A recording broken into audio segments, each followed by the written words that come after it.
Kisah seorang pelatih bola yang dulunya sempat menganggur, kini malah menjadi sosok pelatih dengan bayaran terbesar se-ASEAN. Dan inilah kisah perjalanan hidup Shin Tae-yong.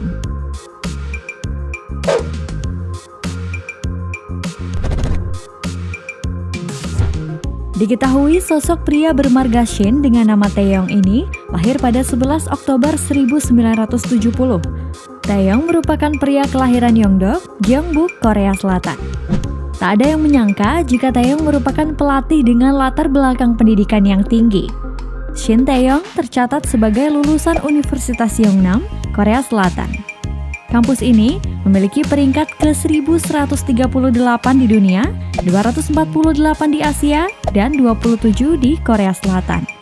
Prestasi sebagai lulusan Universitas Yeongnam membuat Shin Tae-yong disandingkan dengan beberapa alumni sukses seperti penyanyi Park Seo-jin, aktor Lee Hee-jun, hingga politisi Cho Won-jin.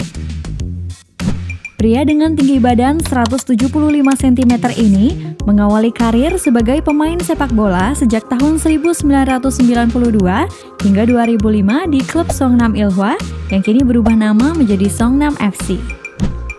Berangkat dari pengalamannya sebagai pemain sepak bola, Tae-yong dikenal sebagai gelandang serang Korea Selatan di era 90-an.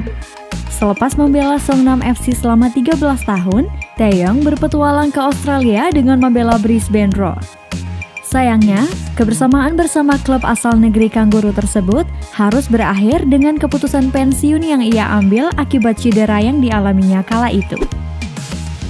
Tak lama selepas memutuskan untuk gantung sepatu, Tae-yong memulai karir kepelatihannya dengan menjadi asisten manajer di Queensland Roar sejak 2005 hingga 2008. Kembalinya Tae-yong ke negara asal, dirinya langsung ditunjuk sebagai caretaker di klub lamanya yakni Songnam FC.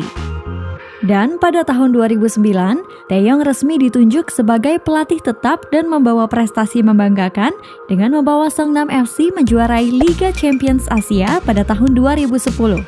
Gelar yang juga pernah ia torehkan saat bermain di klub tersebut pada saat masih menjadi pemain. Klub yang kini bernama Songnam FC berkompetisi di ajang teratas Liga Korea K-League One. Berkat kepiawaiannya, tim tersebut meraih titel pemenang AFC Champions League edisi 2010 dan Piala FA Korea pada 2011. Kebersamaannya bersama Songnam FC pun harus selesai pada akhir tahun 2012. Hal tersebut mengharuskan dirinya menganggur selama 1 tahun sebelum menerima jabatan sebagai asisten pelatih tim nasional Korea Selatan. 7 bulan berlalu, tim nasional Korea Selatan menunjuknya sebagai pelatih intern dan kembali menjadi asisten pelatih seiring hadirnya Uli Stilaik. Selain menjadi asisten Uli Stilaik, Tae-yong juga bertugas sebagai pelatih Korea Selatan U23 dan berhasil membawa tim yang diasuhnya menuju Olimpiade 2016 di Rio de Janeiro, Brazil. Klubnya mampu menembus perempat final Olimpiade tersebut serta menjuarai AFC Cup U23. Selain dari hal tersebut, Tae-yong juga mendampingi pasukan U20 Korea Selatan di ajang Piala Dunia U20 2017 di Selandia Baru. Dua pelatih timnas senior yang didampinginya adalah Hong Myung-bo dan Uli Stilaik pada kurun waktu 2014 hingga 2017. Asosiasi Sepak Bola Korea Selatan (KFA) lantas menunjuk Shin Tae-yong untuk menangani timnas senior. Setelah memecat Uli Stilaik di tahun 2017 dan dirinya mampu membawa asuhannya melaju ke Piala Dunia 2018 di Rusia. Sayangnya, Korea Selatan tak mampu melangkah jauh di ajang 4 tahunan tersebut. Momentum besar pada Piala Dunia 2018 langsung menjadi ujian bagi Shin Tae-yong ketika memimpin skuad Taeguk Warriors selepas era Uli Stilaik. Walaupun pada akhirnya gagal melalui fase penyisihan grup F, kendati demikian, timnas Korea Selatan membawa kenangan manis dari ajang tersebut. Di tangan Tae-yong, dirinya mampu membuat Jerman, tim arahan Joachim Löw, kocar-kacir di ajang Piala Dunia 2018. Tergabung di grup F, Korea Selatan bertemu Jerman di laga pamungkas grup dan mampu memenangkan pertandingan secara dramatis dengan skor akhir 2-0. Padahal sebelum bertemu Jerman, Korea Selatan tumbang terlebih dahulu di 2 laga awal dan telah dipastikan takkan lolos ke babak selanjutnya. Sebaliknya, Jerman Arhan Joachim Löw butuh kemenangan di laga terakhir grup F melawan Korea Selatan untuk lolos ke babak selanjutnya. Namun, keberuntungan tak berpihak bagi Jerman. Korea Selatan tampil heroik dan menang 2-0 berkat gol Kim Yong-won dan Song Heung-min di menit-menit akhir. Kekalahan dari Taeyong dan Korea Selatan menjadi aib tersendiri bagi Jerman yang untuk pertama kalinya gagal lolos dari fase grup Piala Dunia sejak 1938. Tidak berakhir sampai di situ, Taeyong sudah mengantongi 1 gelar yang didapatkan dirinya pada level internasional saat melatih timnas Korea Selatan senior, yaitu juara EAFF U1 Football Championship 2017.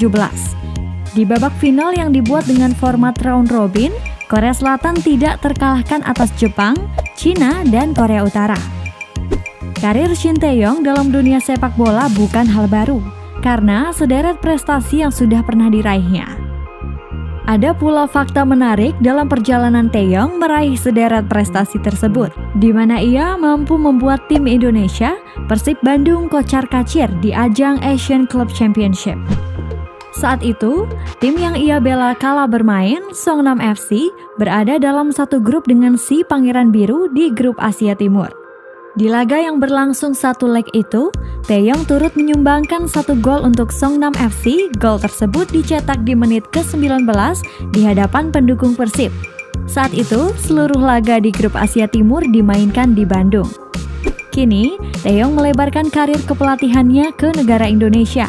Pada awalnya, Persatuan Sepak Bola Seluruh Indonesia (PSSI) mengambil langkah berbeda saat mencari pelatih untuk timnas Indonesia pada penghujung 2019. Shin Taeyong mendapat tugas sebagai pelatih timnas Indonesia pada Januari 2020, menjadikannya sosok asal Korea Selatan pertama yang memegang jabatan tersebut. Timnas Indonesia memang memiliki riwayat ditangani oleh pelatih berkebangsaan asing, setidaknya dalam kurun waktu 2 dekade sejak 2001. Namun, kebanyakan pelatih tersebut berasal dari negara di kawasan Eropa maupun Amerika Selatan seperti Ivan Kolev, Bulgaria, Peter Witt, Inggris, Wim Rijsbergen, Belanda, hingga mendiang Alfred Riedel, Austria. Selain itu, terdapat juga nama Jackson F. Thiago yang berkebangsaan Brazil, serta Luis Milla asal Spanyol dan Simon McManamy, Skotlandia. Penunjukan figur Shin Taeyong memberikan kesan bahwa PSSI ingin membangun rencana jangka panjang bagi peningkatan prestasi timnas Indonesia. Taeyong merupakan pelatih tim nasional sepak bola Indonesia berkebangsaan Korea Selatan. Di tangan pelatih ini, tim sepak bola Indonesia berhasil naik 10 peringkat dalam daftar negara-negara FIFA. Adapun alasan Shin Taeyong jadi pelatih timnas, langkah PSSI ini merupakan kelanjutan setelah pada 19 November 2019 lalu, mereka mendengarkan prestasi Shin Taeyong di Kuala Lumpur, Malaysia. Dalam prestasi tersebut, Taeyong bersedia membawa staf pelatih yang mengantar Korea Selatan lolos ke final Piala Dunia U20 2019 di Polandia. Di Piala Dunia U20 2019 sendiri, Korea Selatan dipimpin oleh Chung Jung-yong. Mereka di luar dugaan mampu melaju ke partai puncak sebelum dihentikan oleh Ukraina sang juara. Dalam prosesnya, Korea Selatan melewati tim seperti Afrika Selatan, Argentina, Jepang, Senegal, hingga Ekuador. Ketertarikan Shin Taeyong yang terhadap sepak bola Indonesia tidak terlepas dari prospek cerah yang dimiliki Garuda. Banyak pemain bertalenta yang ada di timnas U16, U19, atau U23. Selain itu, fanatisme penonton Indonesia yang luar biasa jadi tantangan untuk sang juru taktik. Bagi saya, ini adalah sebuah tantangan. Saya tahu atmosfer sepak bola Indonesia sangat luar biasa dengan supporter yang fanatik. Saya juga melihat pengurus federasi memiliki semangat yang kuat untuk membangun sepak bola Indonesia ke level yang tinggi, ujar Taeyong. Dengan melantainya Shin Taeyong di ranah persepak bolaan Indonesia, dirinya justru menjadi sorotan dunia. Ia menerima 1 juta US dollar atau setara 14,2 miliar rupiah. Jika dihitung per bulan, maka Taeyong menerima 1,1 miliar rupiah. Oleh karena itu, dirinya dinobatkan menjadi pelatih dengan bayaran termahal di ASEAN.